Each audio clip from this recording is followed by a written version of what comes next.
വയനാട്ടിൽ UDF ആഹ്വാനം ചെയ്ത ഹർത്താൽ പുരോഗമിക്കുന്നു. ലക്കിടിയിൽ ഹർത്താലിനിടെ സംഘർഷമുണ്ടായി. വാഹനങ്ങൾ തടഞ്ഞ പ്രവർത്തകരെ പോലീസ് അറസ്റ്റ് ചെയ്ത് നീക്കി. വന്യജീവി സംഘർഷം തുടർക്കഥയാകുന്ന പശ്ചാത്തലത്തിൽ അടിയന്തര ഇടപെടൽ ആവശ്യപ്പെട്ടാണ് പ്രതിഷേധം.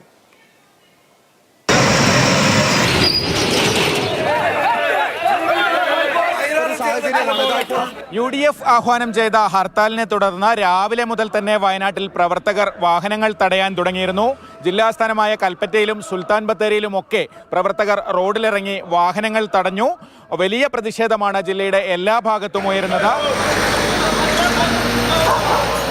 3-4 ആളുകളെ പുലിയും മറ്റ് ആനയൊക്കെ ആയിട്ട് പിടിച്ചു കഴിഞ്ഞു. ഇനിയും പിടിക്കാനുള്ള ഒരു അവസരം ഞങ്ങളെ സഹോദരങ്ങളെ ഞങ്ങൾ കൊലയ്ക്ക് വിട്ടുകൊടുക്കാൻ തീരുമാനിച്ചിട്ടില്ല. കാരണം എല്ലാവരും ഭീതിയിലാണ്. KSRTC ബസ്സുകൾ രാവിലെ മുതൽ സർവീസ് നടത്തുന്നുണ്ടെങ്കിലും പലയിടത്തും UDF പ്രവർത്തകർ ബസ്സുകൾ തടഞ്ഞു. നല്ല കടുത്ത പ്രതിഷേധമാണ് ഞങ്ങളുള്ളത്. കേരള സർക്കാരിൻ്റെ ഒരു പോരായ്മയാണ് ഇവിടത്തിൽ കാണുന്നത്.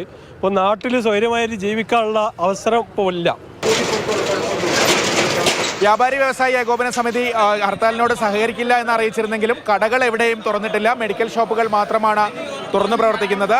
സർക്കാർ ഓഫീസുകളിലും അതുപോലെ മറ്റ് സ്ഥാപനങ്ങളിലുമെല്ലാം ഹാജർ നില വളരെ കുറവാണ്. പലയിടത്തും ഓഫീസുകൾ അടഞ്ഞു കിടക്കുകയുമാണ്. നാട്ടിലെ ജനങ്ങളുടെ ജീവന് സംരക്ഷിക്കണമെന്ന് ആവശ്യപ്പെട്ട് സമരം ചെയ്തപ്പോ കേരളത്തിലെ പിണറായിയുടെ പോലീസ് അതിക്രൂരമായി ഞങ്ങളെ മർദ്ദിച്ച് പോലീസ് വണ്ടിയിലേക്ക് വലിച്ചഴിച്ച് പോലീസ് സ്റ്റേഷനിൽ കൊണ്ടുവന്ന് പോലീസ് സ്റ്റേഷനിൽ കുത്തിരിപ്പ് സമരം നടത്തിയപ്പോ പോലീസ് ഗതികെട്ട് ജാമ്യം തന്നെ ഇറക്കി വിടുകയാണ് ചെയ്തത്.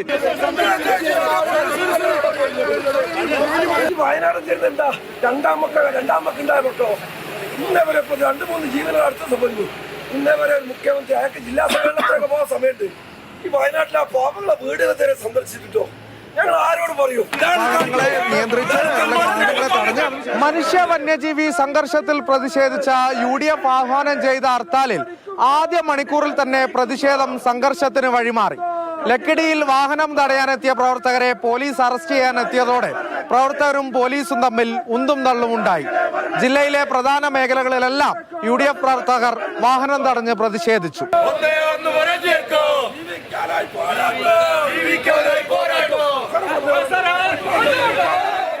മാതൃഭൂമി ന്യൂസ്, വയനാട്.